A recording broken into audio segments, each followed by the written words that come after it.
Good morning or good afternoon, depending on where you're joining from. Welcome and thanks very much, as I said, for taking the time to join us for the webinar today. I'm Andrew Hedge. I'm the co-author of the report, Planning Education Provision in a Changing Australia. We're coming to you this afternoon from the lands of the Wurundjeri people. We'd like to begin today's webinar by acknowledging them as the traditional owners of this land and their elders past and present. We also recognise the traditional owners of the countries where you're all joining us from today, as well as any First Nation people who are on the call. Welcome, everybody. We've had a great deal of interest in the report that was published earlier this month and in the webinar today. And I do want to thank everyone right at the outset for the amazing questions that have come through. It really does give us a sense of what you're interested in hearing about and what you want us to cover in these briefings. We've got people on the call today from a range of bodies responsible for school planning, including principals, planners, investors, business managers. We've got people from state education departments, Catholic school networks, and a number of independent schools as well.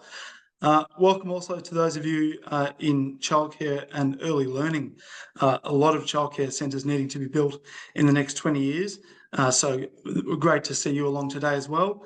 And of course, to our amazing network of local government contacts who've come along today. Obviously, some of you with responsibilities for childcare, but I'll admit it wasn't really until I became a parent that I fully appreciated the range of services that councils provide for young people.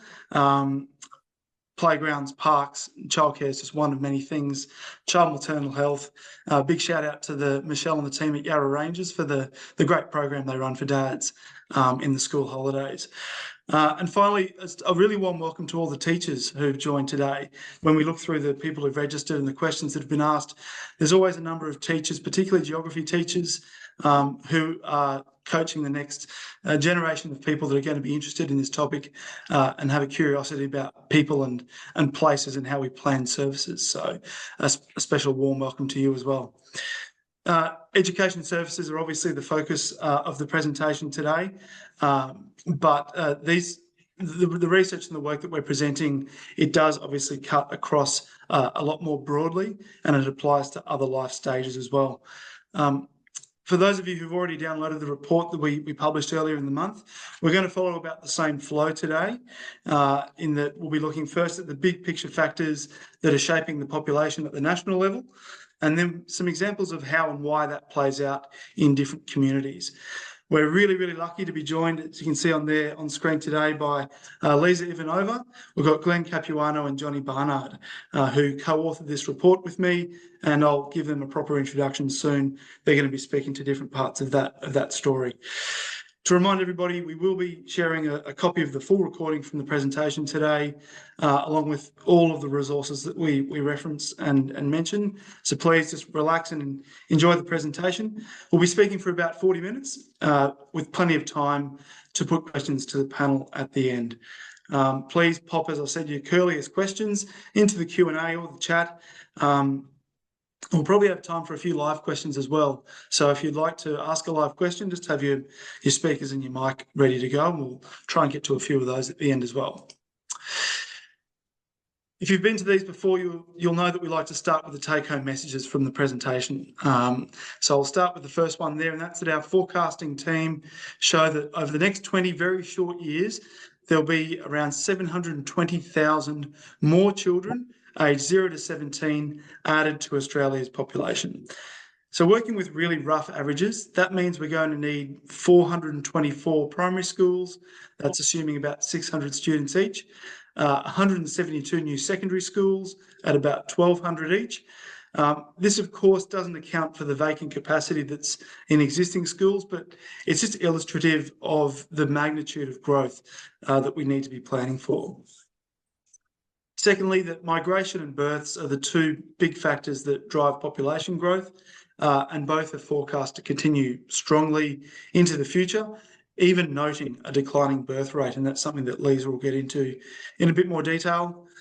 The third point is that growth is uneven. So even though we know that this national story doesn't play out the same everywhere, there are indicators, patterns and cycles that we can recognise that allow us to anticipate how shifting demographics and the cycles that we see in places will impact the future demand for education and for other services at the local area level. And the fourth point that we think you'll take home today is that there was an increase in births during the pandemic. It was just a blip really in the scheme of things, but it translates to thousands more children who are currently finishing early education and are about to enter primary school. So to look a bit more closely at these stories, we're going to start with an overview of that broad demographic context that's shaping Australia's population growth in the post-pandemic period in particular. And for that, I'm really pleased to introduce Lisa Ivanova. So Lisa's one of our population forecasters, working right at the very top of our forecast process. So on that national model that sets the foundation really for all of the forecasting work to follow, where we then cascade that down to the state and territory level, down to the regional and down to the local area level at those different forecast levels. That national assumption is all important. Lisa's worked with our team on analysis to inform our assumptions for this model, especially around birth rates and migration, which, as she'll explain in a moment, are the key factors that impact the overall growth in school-aged children. Lisa's also recently worked with a number of specialist demographers who are involved with population planning for a variety of organisations and government departments. So, yeah, she's really got a finger on the pulse of this work and how these factors impact population growth. So, with that, I'll pass over to Lisa to take us through it. Thank you, Lisa. Great. Thank you, Hedge. Let me know if you're not hearing me well. Otherwise, I'll get going. Got you loud and clear. Yeah, thank you. So yes, as Hedge mentioned, we completed our latest set of national projections earlier on this year. And according to our latest assumptions, Australia will have about 720,000 more children by 2046. So that's anyone 17 years and younger. That equates to roughly an extra 261,000 children of early learning age, 254,000 additional primary school places needed, and 206,000 secondary school places needed. So these are based on a range of assumptions that we have made, and in the following slide, just go to that, I will take you through some of these assumptions, particularly surrounding births and migration. Yes. So this chart shows the context, the historical context, as well as the future projections that we have made around births. That's the orange columns, and the total fertility rate, which is the blue line, which I'll talk to both of them. So births per year in Australia have historically been about 250,000 through the 1970s into the 1990s. And this grew to around 300,000 births per annum through 2010s, as there are now more women of childbearing age, as Australia's population had grown quite significantly during that time. And then notably in most recent time, births have commenced a slight decline in absolute terms, but we project that this trend was very short-lived and births to now grow henceforth. Now moving on to the blue line in the graph, the total fertility rate, or TFR, that slide's good, thank you. TFR for short, it tells a slightly different story to absolute births. And if we just follow through with that, we can see that, so the TFR could be thought of as a snapshot of fertility for all women of reproductive age in Australia. So reproductive age being aged 15 to 49 years of old. So it's just biologically being ready to have children, not necessarily wanting or to have them. It is commonly thought of as an indicator of how many children a woman is likely to have by the end of her childbearing years. However, notably, it's an imperfect measure, as we can't say for sure how many children even your average woman would have until she has actually completed the full reproductive stage. And part of the nuance to keep in mind is that in Australia, women are continuing to delay having their children. So this is shows as a continuing rise in the median age of the mother. including in the most recent publication from the ABS on births. Now, looking at the historic trends in TFR on this chart, we see that the rate first dipped below 2.1 in the 1970s. So 2.1 had been traditionally considered as the replacement rate for population, but that's only if we exclude the effect of migration. And it has broadly continued on this declining trend thereafter, with a small upturn through 2007, 8, 9, 10, thereabouts. And while TFR has dropped to its lowest year yet just this past year, we expect a pickup in this rate from this financial year onwards, and then a long-term stabilization at roughly 1.62. And actually, Glenn talks about some of this historical nuance and likely trends in his most recent ID Insights post, which is out on our website, I think from last week or so. Now, if we go to the next slide, I will talk you through some of the more recent changes and the nuance between absolute births and total fertility rate. So zooming in on what fertility trends have been like recently, and why we expect both births and rates of fertility to recover. And the two charts here show the recent childbearing trends as broken down by whether the woman of childbearing age was born in Australia or overseas. And that matters, as you can see. I'll talk about that. So during lockdown, we saw a very short-term rise in births. So that's the circled on the chart. You can call it maybe a COVID mini baby blip. And this was true for both Australian and overseas born women. And we saw the total births in 2021 peak higher than was expected. And this was very much the effect of strict lockdowns, which brought some work from home provisions for many and perhaps supported more favorable conditions for raising a very small child. While this was an increase by only several thousand actual births, for education services provision, this is very meaningful. And these children are now using kinder services and will be about to enter into primary schools. So post-2021, the trend gets very interesting as we see then a large decoupling between the total births chart and the TFR chart in absolute terms. As births are down from the 2021 high, but are still hovering in a relatively stable range, we're looking at total births, but on the TFR side, the rate has collapsed since 2021. There's been a small drop in Australian-born women in the orange line, but then a significant dip in overseas-born women, which is the lighter orange line. We do not consider this large gap that has now formed between women born in Australia and those born overseas to be a long-lasting trend. There has been strong interest from the public and the media in relation to this drop in the TFR, but the large drop is mostly a factor of the very strong recovery in migration rate following the lockdowns. So we have more overseas-born women of reproductive age in the population currently, and meaning that they are included in the TFR calculations.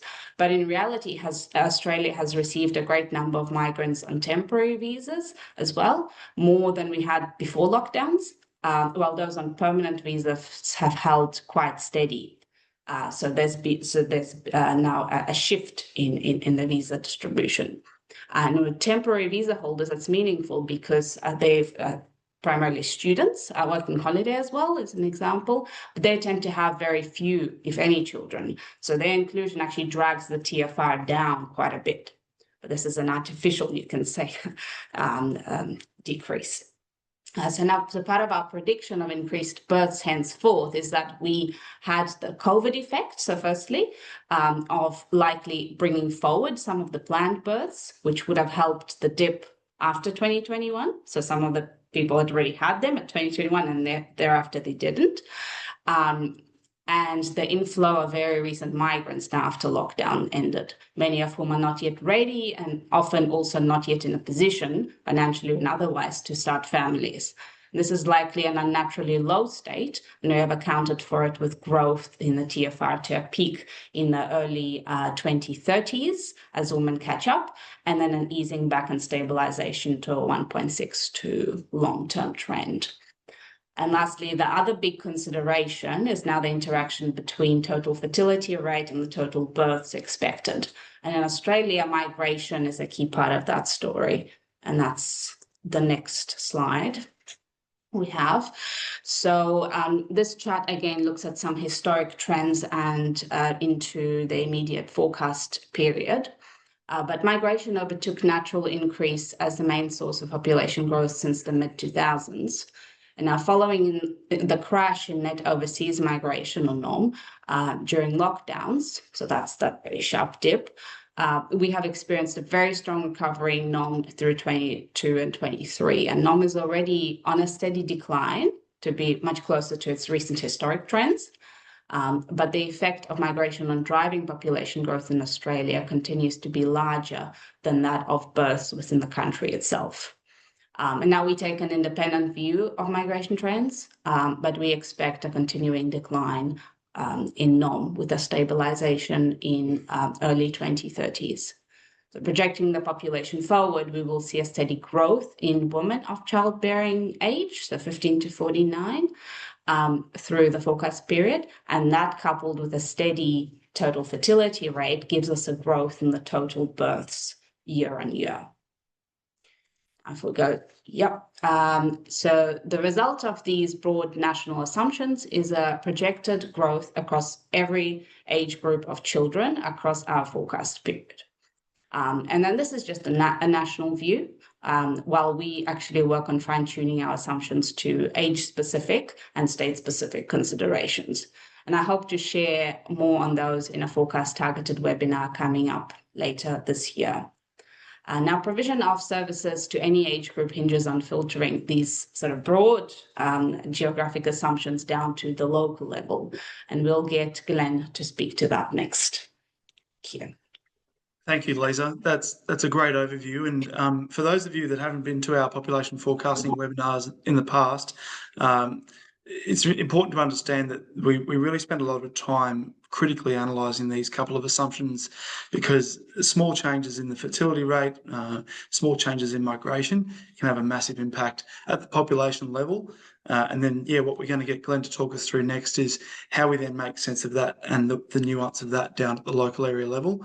As Lisa mentioned, there'll be an upcoming webinar. If you're interested in getting a bit deeper into the work that goes into those forecasts and how they come down to the local area level, there'll be an upcoming dedicated webinar where we can discuss that in more detail. But for now, there is no one better than Glenn Capuano to talk us through the local area stories and how they're playing out. If you work in local government, I know a lot of the people on the call are in councils as well. There's a good chance you know Glenn's face already. He spent years travelling around the country, giving briefings to councils and communities about local areas, their demographics and population profiles and how they're changing. Glenn's a prolific writer of articles for our website. Lisa's already mentioned one of them that really help us understand and the wider community understand the latest data from the ABS and other sources.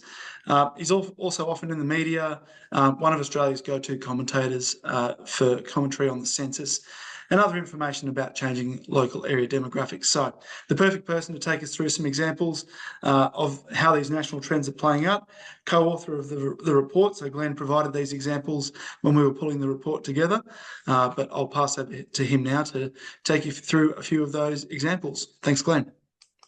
Yeah, thanks, Hedge.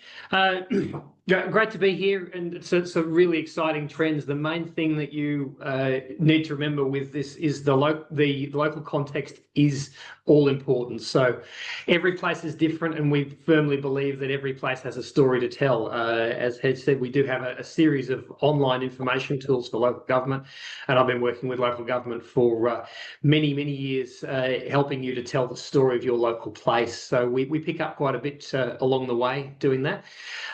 We often put all this into a sort of a framework, which we call the suburb life cycle. Now, it doesn't explain everything. It's a model. It's a simplification of how the real world works, but it's useful to be able to see what might happen next with certain areas, and it particularly works well with greenfield areas that have just started to grow, or areas that have really started to redevelop in a big way. And it is really because places follow a predictable life life cycle, and that's based on the life cycle of people. So people move through stages in life, whether you're a young home leaver, or whether you're a couple without children. When you have kids get older, they grow up, and they eventually leave home, and then you have older residents either staying or moving on into aged care, and that all what plays out at the suburb level. So we do have that cycle that areas that are settled at a certain time tend to have a lot of people of a similar life stage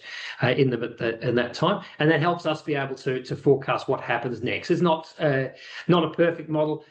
Places do change, particularly well-established and older areas change a lot in the and different parts of the suburb might be doing different things depending on their stage of development, and things like housing costs as well also factor in. But you can see a couple of the examples there. We've sort of plotted them on the life cycle diagram for you there, which we'll go into more detail now. The point is we really use these factors to forecast how places are likely to change in future. So I go to the next slide. So the first example, which was in the report, is what we call a classic first home buyer urban fringe area. So I think we're all probably familiar with these rapidly growing areas on the edge of our cities. One we've chosen is Byford, which is on the southeastern fringe of Perth. Anyone from Perth is probably familiar with it because it's been quite recently in the news. Infrastructure like the extension of the train line from Armidale to Byford just opened this month, and that sort of infrastructure really accelerates the growth in the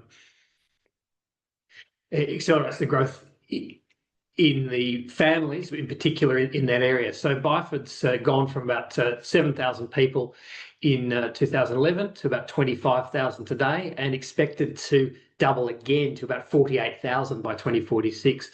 I did a blog article a couple of years ago on the size of suburbs. Our largest localities in Australia tend to be these large outer suburbs. They're actually largest ones are in Melbourne. Point Cook and Craigieburn are actually the largest by population, simply because they've grown from small rural localities and just kept growing in there. But what a lot of these suburbs things, places like Byford add affordable housing for young families, and they're largely home buyers, although with a minority of renters. And Byford's expected to add over 3,600 students, so about 2,000 in primary and about 1,600 in secondary by the end of the forecast period in 2046. Next slide. Byford's got a typical first home buyer age structure, so that is the often in these places the largest cohort is actually 0 to 4 year olds, so under school age. Of course, that'll be bolstering the numbers in school very soon, within the next few years as they age in there. You also in these areas get quite a few young couples without children who are yet to have the kids yet. So these are people who move in to these places just before having children, and they have their children. Those children grow up there, and this is just an example. But there's plenty of fringe growth suburbs around the country. So if you're not from Western Australia, similar places, for instance, Leppington in Sydney and the Camden local government area, growing very similarly. Places in Melbourne in to the east and west, places like Clyde North in city of Casey, or Cobblebank in the city of Melton would be similar. And in southeast Queensland, you've got places sort of the typical example might be somewhere like Pimpamar in southeast Queensland, which is sort of halfway between Brisbane and the Gold Coast. All very similar age profile and all expecting further increase, but with the lots of young children now aging into school age in the next few years. Sorry, a bit of a delay on the slide there, Glenn. Yep. Should have Mawson Lakes now. No worries. Yeah, thanks. So the next example is Mawson Lakes in Adelaide. Now, we've used this as a pattern of a more mature sort of middle suburban area. It's actually a little bit different from some of the middle suburban areas, particularly this one's in the city of Salisbury. It's actually the highest socioeconomic area in the city of Salisbury, and it was purpose-built around a university campus in the early 2000s. So it's a little bit different to some middle suburbs, but it's a good example of an area that was built maybe 20 to 25 years ago. And when you get a place that's in that age range, it's when people moved in, had their kids there, those kids are now entering their 20s. So it's now moving on in that life cycle into the empty nester stage. So the number of primary school age children in that area is actually forecast to fall by about 350 by 2041 there. But beyond that, it stabilises. So this is not because the suburb overall is declining. It's just when it's at that point in the life cycle where the families who originally moved in there, the kids are leaving home, and the older population, empty nesters, are either staying there or maybe moving on there as well. It also, like many middle suburbs, sits within the growth corridor, and it's the area of that growth corridor where people are leaving at the moment. But sometimes you do get infill developments in there. And then in Adelaide, they're moving to the north. They're moving further out. We see this all over Australia in that people tend to move within corridors in capital cities. So if you're on one side of the city, you'll tend to move further out on the same side when you settle down and build your own home and family. So that's a very predictable and long-established trend there. In Adelaide, that manifests there with people from Mawson Lakes and surrounding suburbs moving further out into the city of Playford, so places like Munno West and Angle Vale there. So very predictable there. But what happens next can depend on the amount of development and in the area, and also things like housing affordability and how attractive that area is to families to start coming in and restarting that cycle. And it can also depend on the availability of housing for that as well. So if the older populations are sort of sticking around, and there's less opportunity there unless there's new dwellings built. Another example, then we're moving to the inner city. So this is there's a lot of examples of these around Australia as well. So this is North Melbourne in Victoria. This one's got a lot of recent development, as a lot of our inner city areas do, and these are, of course, all high-density developments. So this one's around the Arden precinct. If you're familiar with the new Metro tunnel, that's going to be one of the new stations on the Metro tunnel in Melbourne. And it's very much development-driven growth.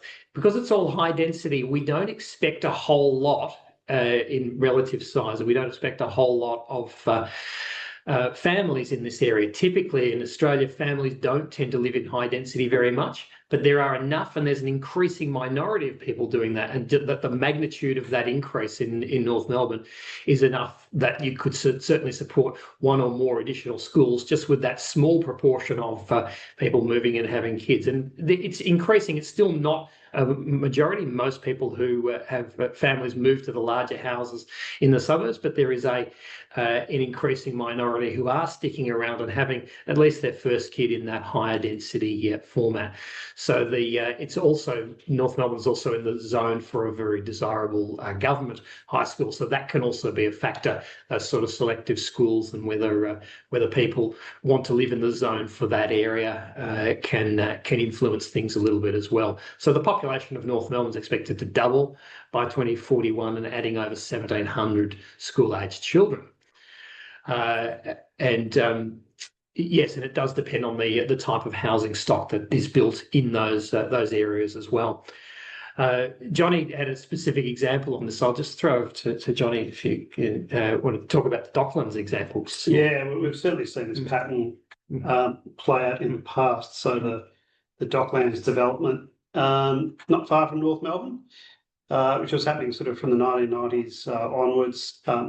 Substantial numbers of apartments built in those areas, and as Glenn was saying, while they traditionally don't attract families in a sort of dominant sense, you only need a very small proportion of those apartments to have kids to create demand for primary schooling. So we did some work going back with the Victorian Education Department, going back many years now, looking at school requirements. And Docklands was a place where there was probably a divergence of opinion about how many kids were going to be living in these apartments. And it actually took a little while until a primary school was provided in that area. It was effectively retrofitted into that area. So I think everyone was a little surprised by the numbers of kids and the numbers of families staying in the inner city as well. But there's also a chicken and egg situation going on with a lot of these places. So if there is a school there, and as Glenn was saying, a desirable government high school, then you're more likely to attract families or more likely to get families to stay in those areas. Thanks, Johnny. So the last example is regional examples. So we haven't forgotten regional Australia, pretty important areas of growth. Particularly we're seeing in New South Wales and Victoria a lot of growth in some regional areas, and particularly New South Wales, where you've got a net migration out of Sydney of about 30,000 people per annum going into predominantly regional areas like the Hunter, which you can see on the map there, in Central West, which is orange for our example here. Also some on the South Coast and Southern Highlands. And it's a mixture of older population retiring out of the area, and also young families who are seeking that more affordable housing. So increasingly in New South Wales, you are getting these this exodus from Sydney for people who are seeking that affordable housing in the regional areas, to a lesser extent in Victoria and to a further lesser extent in the other states, but those are the key ones. The strongest growth in you can see is places like Orange, but it also we also look at places like Wagga Wagga and Dubbo and Coffs Harbour, and in Victoria, Ballarat, Bendigo have got very strong growth for the same reasons, and they're the shifts there really mean that regional education planning needs that same forward outlook as major cities, and it does vary within those centres as well. So parts show an increase and others show decrease. So they're almost like mini metropolitan areas, with those fringe areas, particularly you can see on the northern side of Orange, they're really increasing in terms of the school age population, while there are certainly other areas of decline within the centre there as well. Glenn, would you mind just clarifying on the map there? Helen just put a quick question in the chat why there's a negative, and just to explain the way that the migration legend works there, that's showing a decline, or have we just messed up the legend? That second legend item. Which one are we talking about? This one on the right here. Okay. I think I've just got. Let me come back to you on that, Helen. But I think that's my mistake. I've just put the colours incorrectly on the legend. We'll follow up on that one. Sorry about that. I think it's net change from Greater Sydney. So if it's a minus, it means people are leaving Greater Sydney. Leaving Sydney. So that's what I just wanted to clarify. So it's what we're talking about here is the fact that it's the people leaving Sydney and coming to Orange, and therefore it's a net loss from the reference area. And that matches the colour scheme that we use on our community profile, which is where that comes from. This one's. This particular map is not just for Orange, but it's for the whole of the Central West region, including Orange, and that's an overall one. So that red, Orange is actually in the white area. So this is in reference to the Central West area. The red areas are losses. So that red next to Orange is actually Bathurst. So the biggest movement out of Orange is actually to Bathurst. The other movement out is to places like Wollongong and Newcastle, while the blue areas all represent gains to the Central West, including Orange, and you can see all of Sydney is a net gain there. So that's a really strong movement in. I hope that makes sense, Helen. Please let us know in the comments if that doesn't make sense. Thanks for making sure we're telling a clear story there. I'll move on there, Glenn, but thank you very much, Glenn, for those great local examples. The thing that really jumps out to me there, and there was a question in the comments just questioning why it's negative in certain areas, and just seeing the granularity of the data within just a relatively small area, how many different stories there are playing out, with some areas of growing population, some areas of losing population over the forecast, and that's obviously age specific as well. So in a lot of those charts, we were looking particularly at the school age population, but you can have situations where you might have overall growth but a decline in the school age. That nuance is so important, and that's something that we'll get Johnny to touch on in the next session, in the next section here, where we're really looking at the importance of understanding things at that disaggregated, granular, highly localized level, to make good decisions when you're doing your planning. Let me introduce Johnny briefly here. If you've joined our forecast webinars for population forecasting work before, you will have heard from Johnny, planner and a demographer by training, actually one of the founders of ID, but it's his long history of work with education and other sectors that makes him a great person to comment on this topic. Johnny's led much of our work with the education sector, including consulting to state education departments, independent schools, the Catholic education networks as well, but also other organisations, including the Australian and the Victorian electoral commissions, looking at their realignment of divisional boundaries to make sure that there's proportional representation in voting. The AFL, retailers making land purchase and location decisions, NBN, emergency services, all of these people, utilities, they're all using the same evidence base to inform these decisions. They need to understand how these patterns are playing out at the local area level.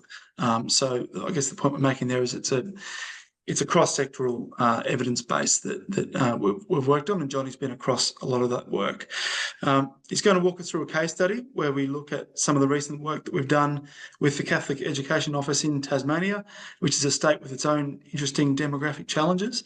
And just to give you some specifics of, I guess, how we think about how we approach this work, to take the evidence that we have and that's available, and how we apply that to make decisions, from planning bus routes through to planning and forecasting enrolments, to land purchases and big decisions about opening or closing schools.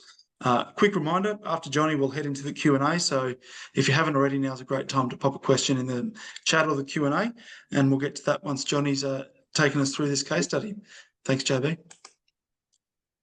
Thanks, Hedge. So this is where we apply our forecasts so we've looked at our forecasts at a sort of national level and the drivers behind those, and Glenn's taken us through some specific examples of change in school-age kids. And I'll just talk through a couple of examples of how that information is used by education planners.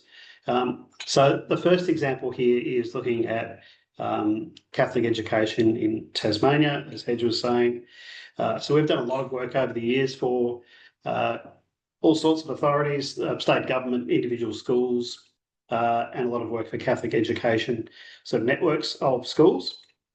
And indeed, our microgeography forecasts that we prepare this information at, the sort of first client or the first use case, which actually led us to producing that work at that small geography, was indeed Catholic education here in Melbourne. So it's sort of the whole process for us sort of started with that sort of education sort of bent to it in that sense.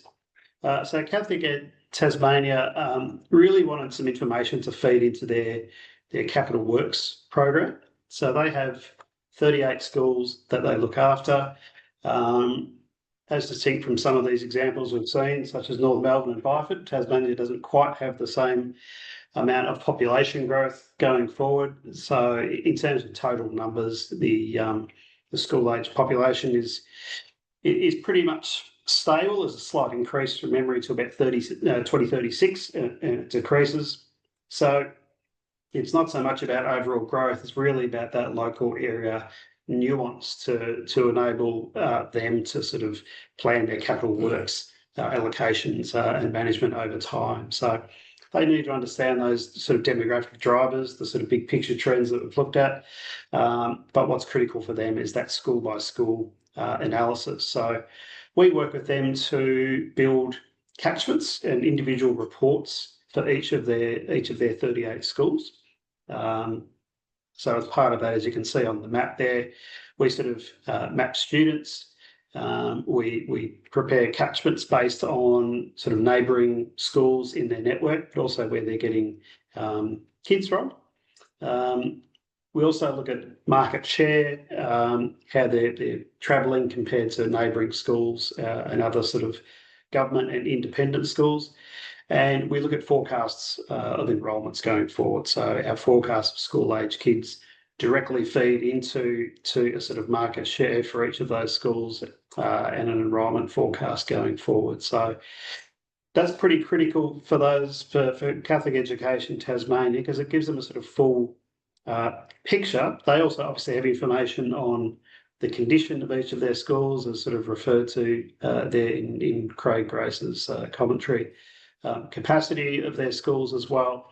So by providing that sort of analysis of school age population and enrolment trends over time, you really get that sort of big sort of picture of where their assets are at and where they should be investing. So it's not always about a story of growth. It's about a story of managing your existing assets and where demand is likely to change in both directions, essentially.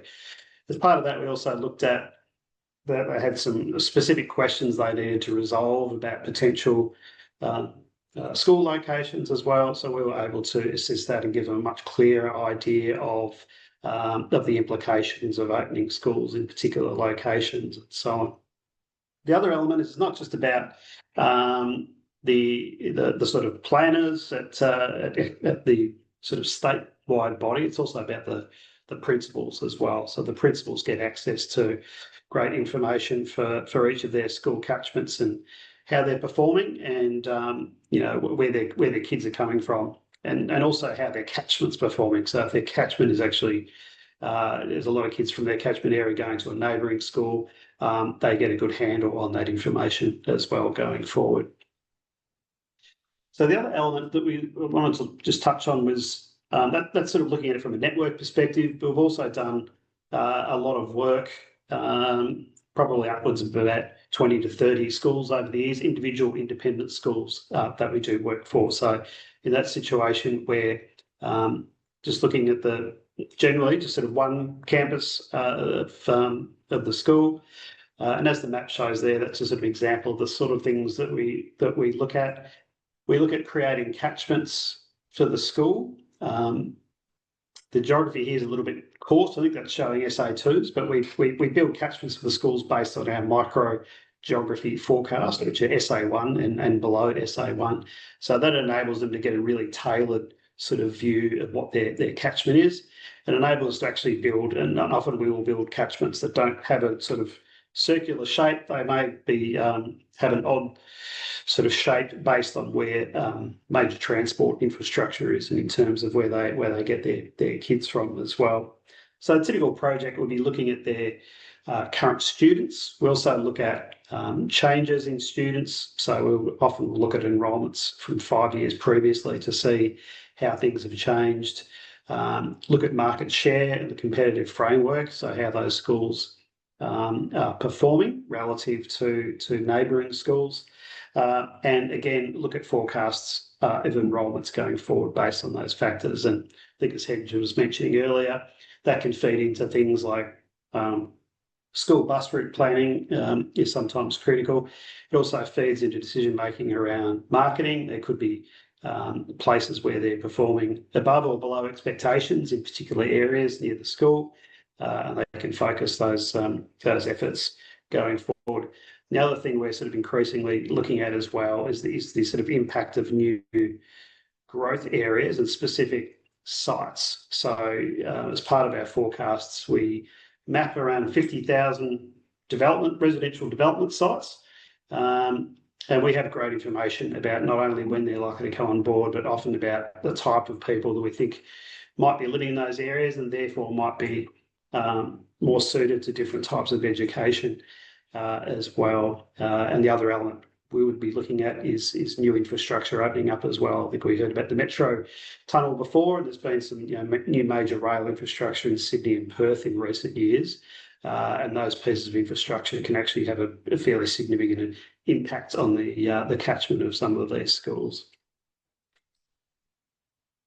So that's just an example of some of our numbers in action. I'll throw back to Hedge at the point. Thanks a lot, Johnny. And the example that I saw in the report from Craig Grace as the infrastructure manager at Catholic Ed, the point that I think he was at pains to make was obviously just considering, like, we're parents and considering the number of stakeholders in school planning, that there are people who are obviously very invested in the decisions being made, and that whether it was principals, whether it was the community, whether it was investors, being able to present that independent, sort of credible, objective evidence base was really important. Being able to bring them along the journey and just explain the decision making, that it was rational, that they were allocating scarce resources deliberately. That was a really important part of why he engaged us for that work. Just before we move on to Q&A, we've got 15 minutes left. Just wanted to quickly outline some of the information that's coming out in the pack this afternoon. Obviously, the number one question when we look at the questions that came through was, what does this mean for my area? You know, Chermside, Caroline Springs, Clyde North, Cairns, wherever it was, this was what you really wanted to know the most. That's obviously our niche. That's the local area data that we've been speaking about. We have that information available in a couple of ways. We have it in some published resources that are available publicly, typically down to a regional level, and then the data at the local area level, that's our service, that's our commercial product. So I'll just talk you through those briefly. The two ways that we work with schools and organisations are through interactive tools and data. So this includes data from our own in-house research programs. We've touched on the National Forecasting Program quite a bit today. That's our forecast of population, housing and development. We've also got a range of other sources of data. So we've got the Community Views survey that we run that reveals the values and the lived experiences of residents and how they experience their local area and how that impacts their view of livability at the local area level. There was a couple of questions about that did come through. Of course, we have demographic data, looking at cultural profiles, things like the need for assistance. Saw a number of people on the call today who are supporting people who have disabilities or need for assistance, identifying those vulnerable communities, household structures, socioeconomic indicators, housing data, looking at supply demand, what that means for prices and affordability, economic data, looking at local incomes, where people work, important local industries, the level of training that people have. When you put all these things together, you go beyond just forecasting the number of students that are going to live at a local area level, to looking at a much richer picture of the families that live in a place and how that's changing that place and what it means for planning, education and other services in the years ahead. And then the second service that we have is consulting. So we have a team of specialists who have deep expertise in each of these areas. They know the data inside out and they know how to use it to answer your specific questions. We'd love to talk to you about either of those options or other resources that we have. There's a lot of ways to get in touch, but the simplest is to reply to the email that we'll be sending around a little bit later. Let's get into the Q&A. There's a bunch of questions that have come through. Thanks for those that have weighed in on the chat and the Q&A. We're also going to use some of the questions that did come through when people were registering for the session and for the report to try and get a nice wide coverage. Let me just bring those questions up. SA2 It was SA2 for North Melbourne there, Glenn. I'm not sure. It certainly wouldn't be SA4. It would be a SA2 or a state suburbs SNL for the locality. The North Melbourne SA2 is basically the same as the suburbs. Yeah, the same as the suburbs. So SA4 would be like all of northern Melbourne. So it's not a inner Melbourne in that case. Yeah. 10 minutes, 12 minutes to go. If we get stuck on geography, we're going to be here all afternoon. The first question is from Liz Johnson, who we know from Maroondah, but also the Eastern Region Alliance. Great question, just asking to understand better the impact of the Victorian Government housing growth targets on health, education and community infrastructure. Obviously a really important assumption in our forecasting work, but Johnny, might pass that to you. Just talk about how we think about particularly the government-led housing targets as how they impact our forecasts and our thinking. Yeah, thanks, Hedge. Yeah, good question. I think the first thing to point out is we have an independent set of forecasts, so we don't follow targets per se, but it's fair to say we're mindful of them. So when state governments, and obviously Victoria and New South Wales have been big in this space in recent times, when areas are upzoned, enabling high density of development, we certainly map those. They're part of our supply database when we're sort of allocating dwellings and population. But we then make independent decisions about how much of that supply we think will be developed over time. And I guess we've been sort of forecasting for quite a period of time, particularly in Victoria, and we've seen places like Footscray obviously go from not much in terms of apartments to quite significant levels of development. So we're sort of fairly familiar with the processes and how this sort of pans out over time. But one of the things with our forecast we do like to do is to update on a regular basis. So every 12 months we'll be looking at where things are actually happening in terms of development applications and apartments under construction, to give us a feel for the viability and feasibility of growth in these areas. So we don't necessarily just take it on because it's been shaded a darker shade of pink. There was a question in the chat about the suburban rail loop as a case in point, but you could take examples from Glenn mentioned the infrastructure being developed in WA.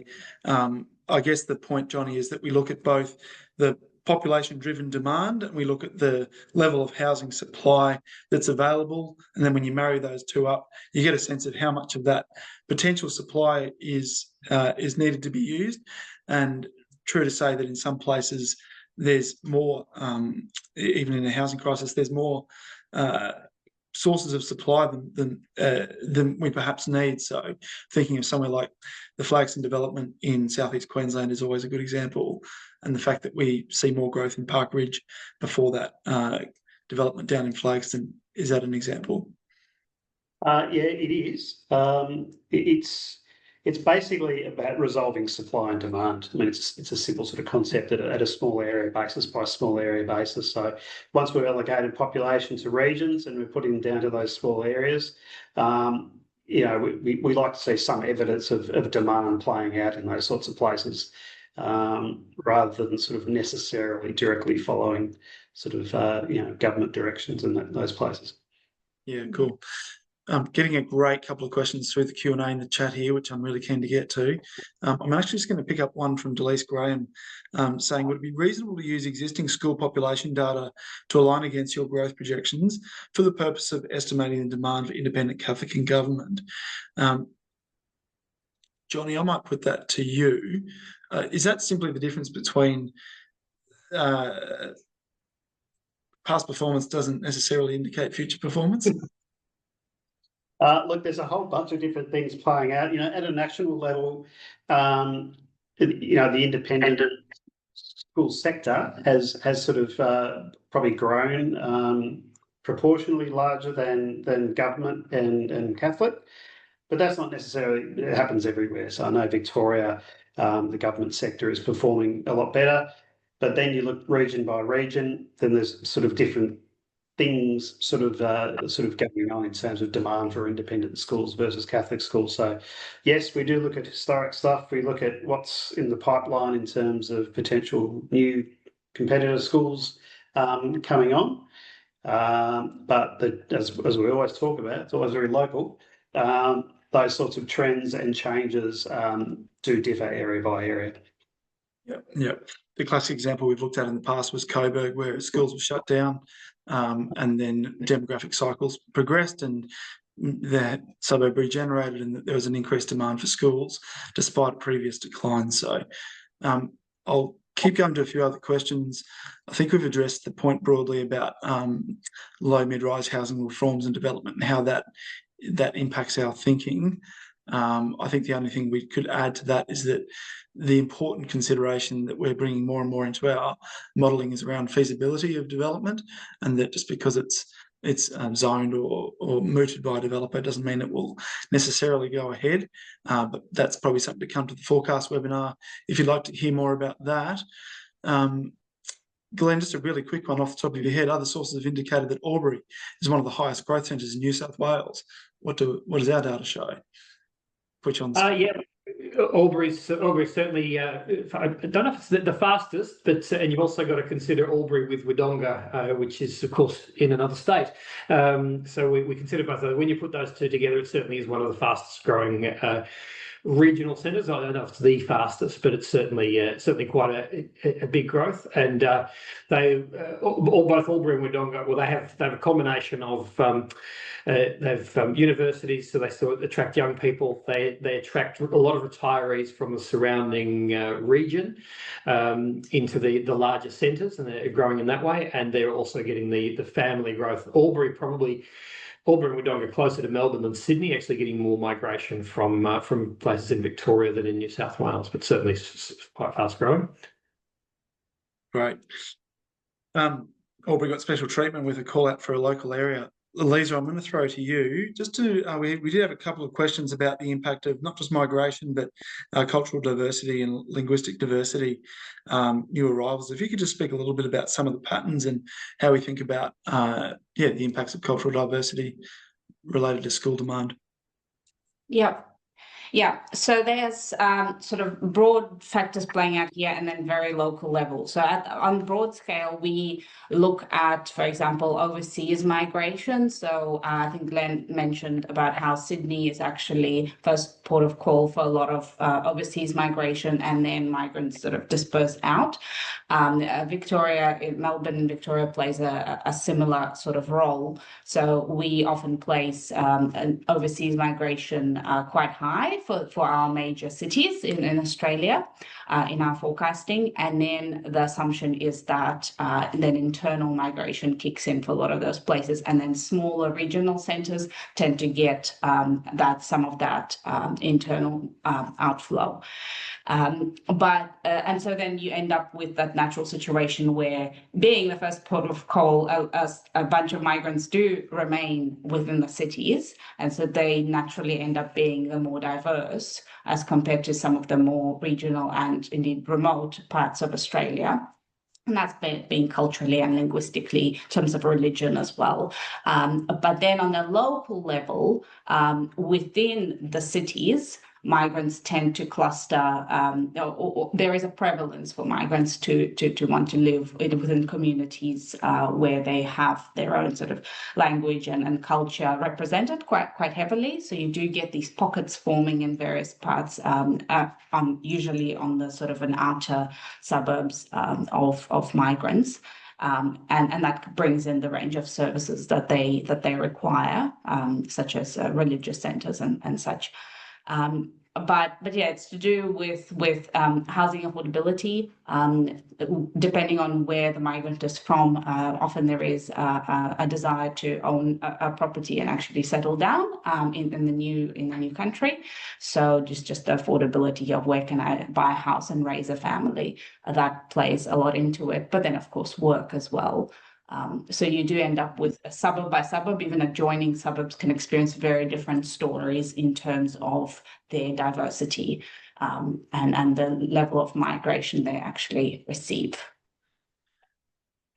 Thanks, Lisa. We did speak with a couple of people planning Islamic schools in Western Sydney, and I think there was that interesting impact of that's the hub of that community, and that they were talking about it from the perspective of getting investment. And once you've understood the evidence base for those migration trends, that you can quite confidently look at an expansion strategy, just because there is such a pipeline of demand from people in that area. Can I just add one please, little? yeah. that's a really strong trend in Western Sydney. So the areas like Canterbury, Bankstown, which have had that Islamic and migrant population for a long time, we're now seeing the internal migration, secondary migration into places like out of the growth areas in Liverpool and Camden, which is not an area that's been associated with those communities before. Places like Leppington, which I mentioned as a big growth area, getting a lot of that migration. So if you're expanding your Islamic school, you'd be needing to look at those places, not where they're originally settling, but where they're moving to for that second generation. We've only got a minute left, so I'm going to have to wrap it up, unfortunately. We might even just stay around, actually, if Lisa and Johnny and Glenn, if you're right, for another couple of minutes. There's some great questions. If anyone would like to stay on, we might just tackle a couple of more bonus questions. But for now, for those that need to sign off, thank you very much for joining us. There will be an email coming around later this afternoon or tomorrow morning, depending how long it takes me to cut together the video. With the full recording, a short recap that you can share with your colleagues along with all the other resources that we have mentioned, including the livability report, Living in Australia, that was published just a month or so ago. That was from our community views team. I did mention it in passing. There's a few great questions in here about the relationship between livability and schools, and that report really quantifies the value of schools as far as they go toward what people value and then their experience of a local area. So I'll include links to that report as well. Also to the published forecast write-ups from our forecasting team, where they look at each region and provide an analysis, the public resources that Glenn mentioned, and of course links to speak with us about our different services. If we can have a conversation, we'd love to hear what you're working on and how we might be able to support your work. Thanks for taking the time. For those that are able to hang around, we might just grab a couple more questions here. Johnny, I was really keen to get to this one from AJ Gemus that was submitted. It's a bit of a whopper, but I'll try and pick the eyes out of it. Population growth and demographic data for growth areas, including Bangholme, Clyde North and surrounding suburbs. Information on households, what the demand is for sessional kindergarten. School refusal, I don't think we can really talk to as much, but the other element that I think was interesting there was around there's always the workforce planning angle when we talk about demand for schools. We talk a lot about students, but of course we need teachers as well. Maybe just some broad comments around that question, if you could, Johnny.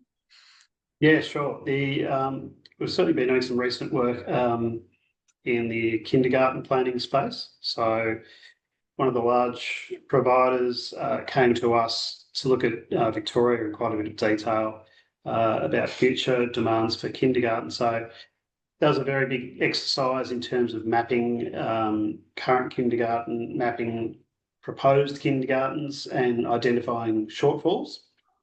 And obviously the shortfalls are in a lot of those new growth areas, including the ones that you're referring to as the southeast. So in Victoria, they're going to gradually move to doubling the amount of hours, free hours offered for kindergarten, which is great. But you need to obviously have the ability to cater for that. So in a lot of parts of Victoria, there is the ability to cater for that. There's obviously unmet demand within existing facilities. That's not so much the case in metropolitan Melbourne, and definitely not in the fringe. So, we've certainly assisted, the client in getting a handle on what the impact of that is at the small area scale and where kindergartens are required in future. The other point you touched on was workforce planning. So, we've also done a fair bit of work around what we call key worker, some housing demands as well, and obviously teachers fall into that category of key workers as well. And there are certainly obviously a lot of parts of Australia where housing is not terribly affordable for people on a teacher's wage. So we've certainly been working with some councils around how to sort of use that information, often as a sort of advocacy piece around providing more affordable housing to cater not only teachers but for hospitality staff and for other workers as well, and it's particularly acute in sort of high demand coastal areas and inner city areas where housing affordability challenges are biting. Thanks, Johnny. Yeah, we've just recently done work with emergency services, and it's a pertinent issue for them as well. There's been an amazing chat thread going here that I've just caught up on as well. Unfortunately, we're going to have to take some of these questions offline, but someone had suggested the idea of perhaps a Q&A article that we might take some of these questions and reply to and publish on our website as a follow-up to this. With input from the team. So we'll certainly go ahead and do that. The one that I just wanted to quickly call out was from Patrice Smith, who was asking about how the school zones are set essentially, but I thought it was a really nice example of the way that geography can shape human behaviour and human movements within a place. And there was a couple of questions throughout the thread today around thinking about school catchments and where students come from. And it's not, we like to draw a nice radius around 5 kilometres, but 10 kilometres, whatever it might be. But in the case of borders coming to independent schools, or natural barriers that stop people crossing over, whether it's for a good reason or not, that these are real phenomenon that we consider when we look at school catchments. So thanks for that great question and comment as well. We will leave it there. Thank you all very much for making the time to be with us today. As I've already said, the pack will be coming around this afternoon or tomorrow with all the resources. Big thanks to Johnny, Lisa and Glenn for making the time to be with us today and present, and for their contribution to the report. That's the other resource that will certainly be in the pack that comes around, is if you haven't already, a copy to download the extended report where we look at these issues in a lot more detail. Do stay tuned for more webinars from us. We've got the National Forecasting Program one coming up in early December, and you can subscribe to via our website to other notifications of other research from the team. For now, we'll sign off, say thank you very much, have a good afternoon, and we look forward to seeing you at the next one. Cheers.